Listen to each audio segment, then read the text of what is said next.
Olá pessoal, aqui é o Ivan e sejam bem-vindos a mais uma Quinta das Questões. Vocês sabem como funciona, é só mandar a pergunta na caixinha do Instagram e eu vou responder. Agora, claro, antes de começar também eu quero pedir que vocês se inscrevam no canal e vamos para a pergunta da Aline, que quer saber o que eu achei do vazamento do relatório da CPI. Vazamento entre aspas. Então, Aline, o padrão é esse. Quando existe um relatório de CPI, algum tipo de documento assim que tende a ser grave, o que acontece é que ele costuma ser divulgado por meios informais antes, justamente para que os agentes envolvidos já possam começar a negociar, né? Já possam começar a cada lado a comprar os seus respectivos parlamentares. É assim que funciona, então nada de anormal nisso. Agora, o MBL Patinga quer saber qual o perigo da regulamentação da imprensa proposta pelo Lula. Então, o perigo é você ter burocratas do governo, nomeados até pelo PT ou por qualquer partido, decidindo aquilo que pode ou não ser publicado pela mídia.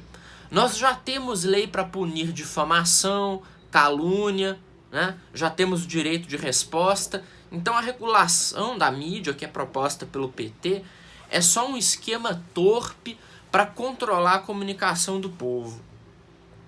Aí o Marlon perguntou se o relatório da CPI trará algo proveitoso ou se ele é uma perda de tempo. Então, Marlon, é o seguinte, o relatório da CPI, ele aponta crimes cometidos pelo governo federal, aponta crimes cometidos por outros agentes. Então, para que alguma coisa de positiva venha desse relatório, é preciso que aí haja uma investigação por parte, né, do Ministério Público, da polícia, para que aí os responsáveis possam ser realmente punidos. A CPI não tem aquele poder de investigação, poder de polícia. Eles podem colher depoimentos, analisar provas e encaminhar tudo isso aí, né, para o judiciário. Aí vai acontecer realmente a parte de fazer uma investigação e uma punição com base naquilo que foi colhido na CPI. Mas eu particularmente acho o relatório ruim. Eu acho que o relatório é problemático. A Ana quer saber em qual época houve o melhor governo no Brasil e quem foi o melhor presidente. Difícil pergunta. Eu poderia dizer que Dom João VI foi um governante excelente, foi um grande articulador, mas ele não fez grandes mudanças a respeito do Brasil e nem havia, né, realmente Brasil na época, era Reino Unido a Portugal. Bom, podemos dizer que também Dom Pedro I foi um grande governante, sem dúvida alguma, mas as atribulações políticas fizeram ele voltar a Portugal. Então ele não foi exatamente um sucesso completo. Dom Pedro II a mesma coisa.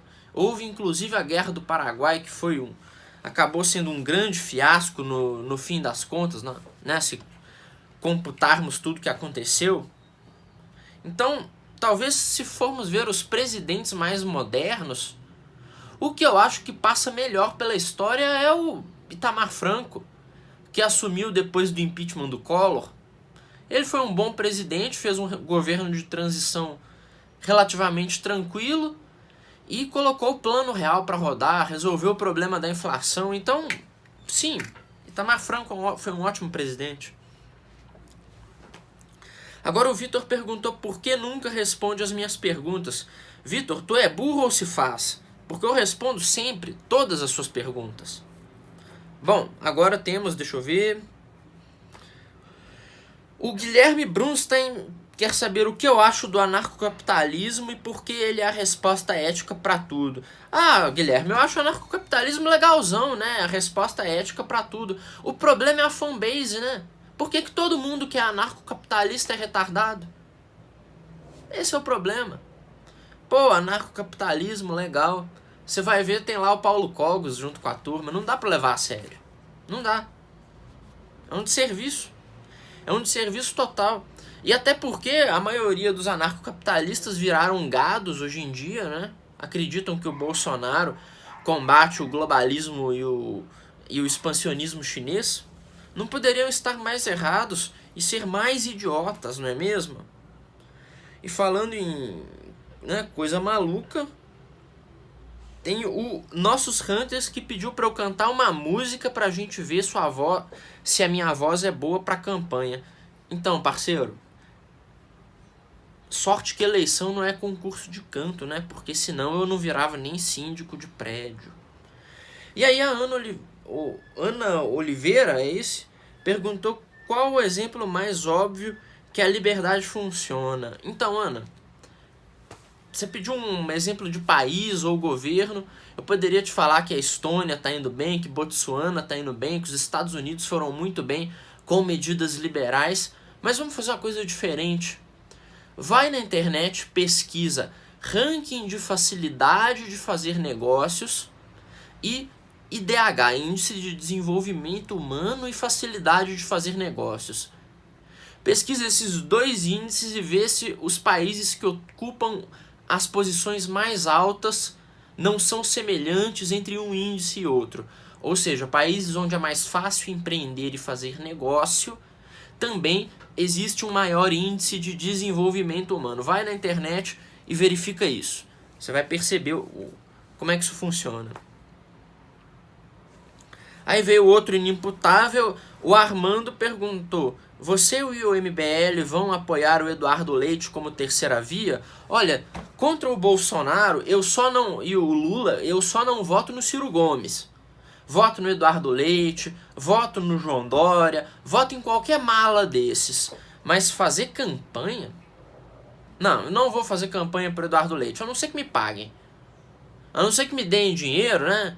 Cheguem e falem: olha só, Ivan, temos aqui um candidato bem tosco para você apoiar, um cara chato, um cara que não tem as mesmas ideias que você, mas você vai receber dinheiro para você apoiar esse cara, para você fazer campanha para ele. Aí eu vou lá, eu faço porra nenhuma. Não vou fazer campanha para Eduardo Leite, coisa chata.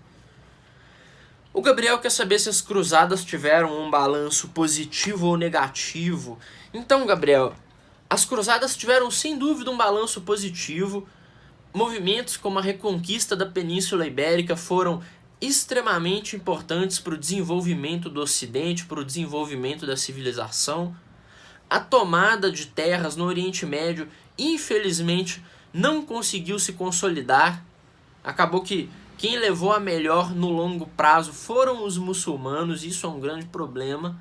Mas sem as cruzadas eles teriam se expandido ainda mais, porque, né, caso vocês não saibam, os muçulmanos adoravam um expansionismo naquela época. As cruzadas foram mais uma guerra de defesa do que qualquer outra coisa.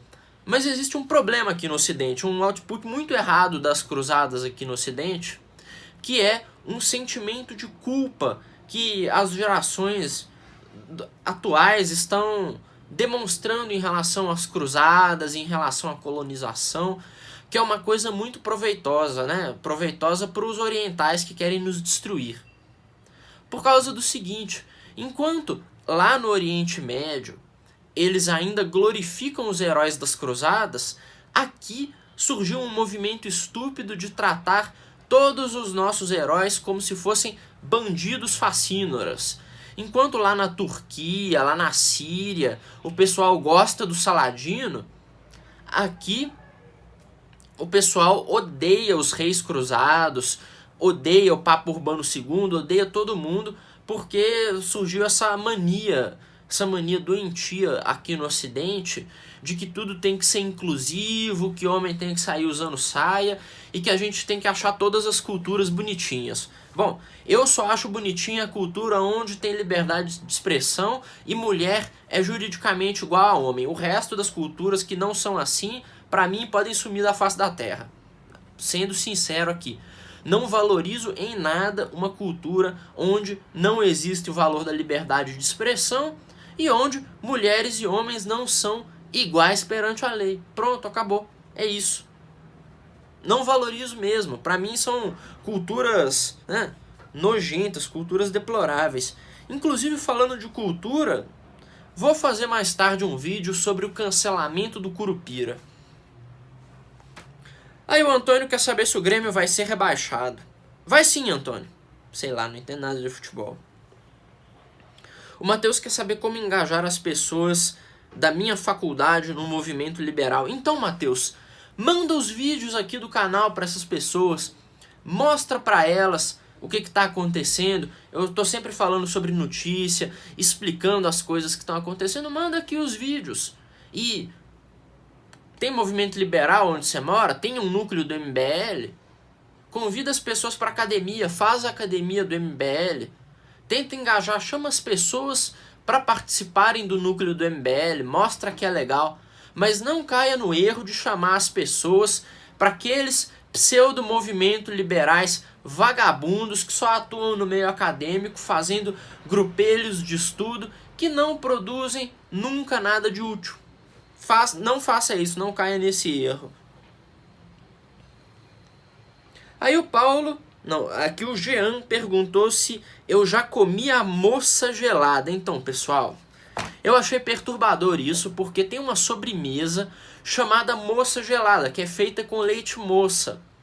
Só que eu acho que a expressão de comer a moça gelada é no mínimo perturbadora. Achei o nome dessa sobremesa muito esquisito, eu tava até perguntando pro pessoal sobre isso no Instagram. É por isso que o Jean quer saber desse negócio grotesco, né? Aí o Paulo perguntou se é errado ser tímido, introvertido e antissocial. Bom, Paulo, não tem nada de errado em ser tímido, introvertido ou antissocial. Eu mesmo sou antissocial, mas não sou antissocial no sentido, sei lá, do adolescente de franjinha antissocial que fica no canto da sala usando roupa preta, apesar de estar de preto.